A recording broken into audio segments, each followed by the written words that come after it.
பரலோக தரிசனத்தில் உமக்கொரு பங்கிருந்ததால் பாதாள வாசலுக்கு தப்புவிக்கப்பட்டீர். கானல் நீர் தெரியும் இந்த கடற்கரை கிராமத்தில் ஓர் ஆசிர்வாத ஊற்றானீர்.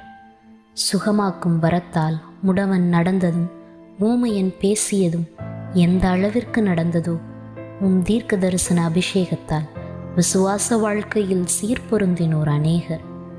ஜீவ நதிக்கரையில் நெடுநேரம் அமர்ந்து வறட்சி காலத்திலும் விளைச்சல் பெற்றாய். பசிதாகத்தால் களைத்த போதும் விசுவாச ஓட்டத்தில் சளைக்காதவர் நீர். உங்கள் வறட்சி காலத்திலும் கிறிஸ்துவுக்குள் ஆழமாய் வேரூன்றியதால் ஊழியத்தில் 3 தலைமுறையாய் ஆசிர்வாதம் கண்டீர்கள்.